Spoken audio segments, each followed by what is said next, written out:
This is the Ovipositor fully extended on a Palo Verde borer beetle. And it looks like something from the scene of Aliens. And I'm hoping that she is going to lay an egg right now,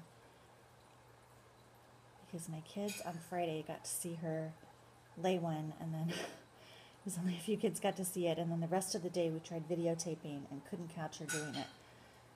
So in the foreground here you can see three things that look like grains of rice.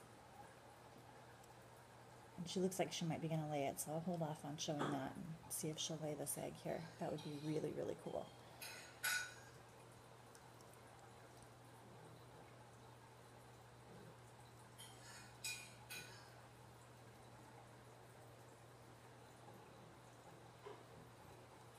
Real quickly, right here, the lightest white one was laid today.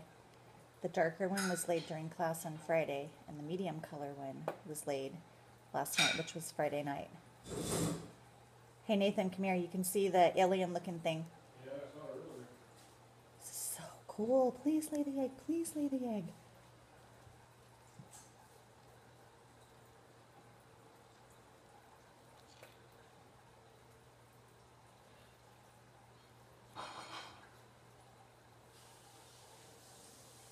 She's really moving around a lot.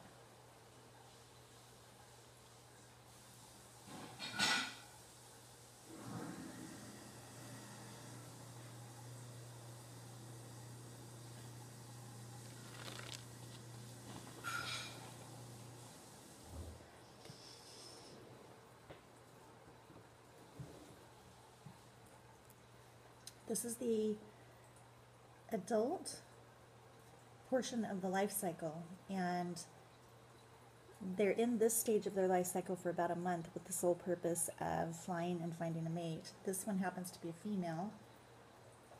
The average adult length is between 3 and 3.5 inches from the tip of the head to the tip of the abdomen, and this we can tell is a female because that part protruding from her abdomen is called an ovipositor, and that was extended all the way and looked like what we can only describe as a scene from Alien when I first started videotaping.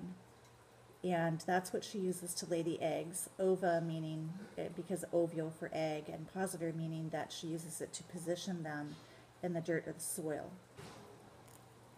You can see that alien looking thing looks like a little crab claw sticking out, and when it's all the way out it almost looks like a forked snake tongue.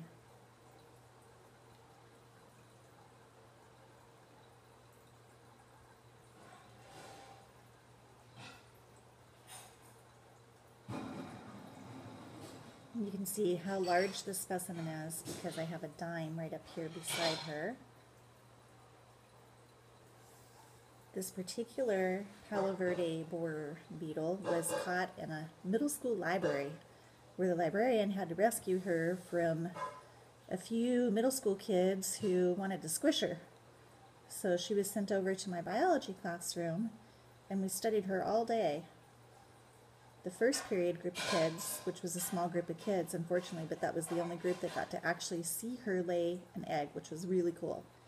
Can't even find that on YouTube anywhere. So I'm hoping that I can catch her in the act here and put it on YouTube for my other classes to be able to see, because it's really cool.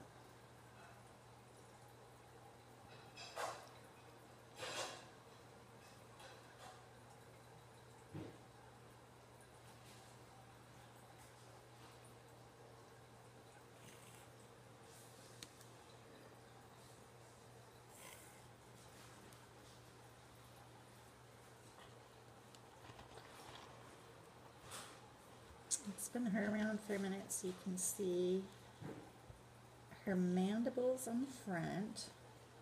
She looks quite ferocious, but actually they're pretty docile unless they feel threatened. And then those mandibles on the front that look like big pinchers, she could actually give a pretty good bite. But they're usually pretty docile unless you really harass them pretty bad. And then spinning her around again, you can see that dime in the background. She's 3 to 3.5 inches long. Most of the life cycle for this particular beetle is spent as a larva, which grows up to about 5 inches long, and the larvae feed on the root system of the Palo Verde tree, which is a desert plant. In the absence of the Palo Verde, they'll also eat on the root systems of other trees as well. Some of their natural predators are roadrunners and bobcats, raccoons. They have a pretty hard exoskeleton, so it has to be something that has a pretty strong beak or teeth to break through that exoskeleton and be able to eat them.